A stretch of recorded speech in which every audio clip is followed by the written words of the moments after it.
Joining me now is Bodo Albrecht. He's a conference speaker here at the IPMI. He's also a columnist for Kitco.com. He writes for Tech Metals Insider. It's a great column that looks at precious metals and their role with technology. So Bodo, thanks so much for joining us. Well, thanks for having me. Last year you taught me about making gold in a microwave. So what are some trends that we are seeing with gold and technology this year? Yeah, it's hard to do better than having somebody make gold in a microwave. But there are actually large companies doing the same. It's a process called transmutation. It's formerly known as alchemy. And there is a company in Japan, Mitsubishi Heavy Industries. I think I even announced that last year that I would have them on interview, and I did. They had the necessity in Japan because of the tragic events with radioactivity to deal with cesium. And they actually found a process that uses a palladium membrane to convert that into praseodymium, which is a rare earth element and something very useful in technology.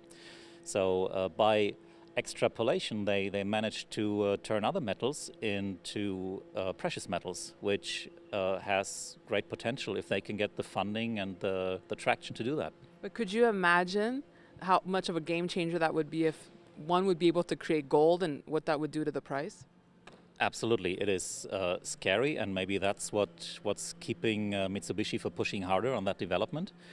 So they have proven that the process works. They have presented it at MIT last year, and so there is verification for the experiment that it has the potential. But so far there is not a big cheer in the industry to say, well, somebody wants to do this. Yeah. I could imagine why. Bodo, so do you see gold playing more of a role in technology as we move forward, or are people finding substitutes?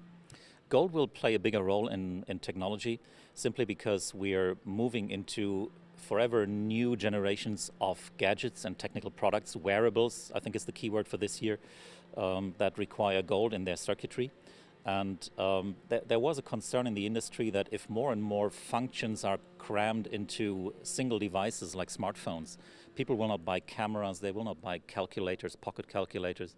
But it doesn't really matter because we have 1.5 billion cell phones and smartphones in the world right now. We are getting the bands, the wristbands, the smartwatches, and we are getting other devices that we carry on and sometimes even in our bodies that contain gold. That will make this market grow for the years to come. You know, Bodo, I love how you educate our audience. One of the pieces I love that you wrote this year was about solar-powered highways and how they were using with silver. Yes. Do you see any other great experiments like this happening? Absolutely. I mean, there was the very spectacular, well, sometimes not so spectacular effort to go around the world in a solar plane. The plane hasn't fully done it as of today, but they're making great progress. And by itself, it's a Lindbergh experience, if you will. But the Solar Road project is doing well in the United States. The company was healthily funded, and there is a similar project in the Netherlands, where a 200-yard strip of road, bicycle road, was built last year, and they've just released figures from that experiment that has actually proven that this small piece of road produces more energy than an average Dutch household would need to operate. And finally, Bodo, we're at this conference, over 700 people this year from all over the world. Is there anything that you've learned that surprised you? Well, there is a split audience, if you will. So there is tremendous spirit in the new applications in the energy sector, where you still have the discussion of will the automotive catalyst survive much longer, and the answer is probably it will, simply because prices for fuel have gone down and consumers are not looking into alternative technologies so much.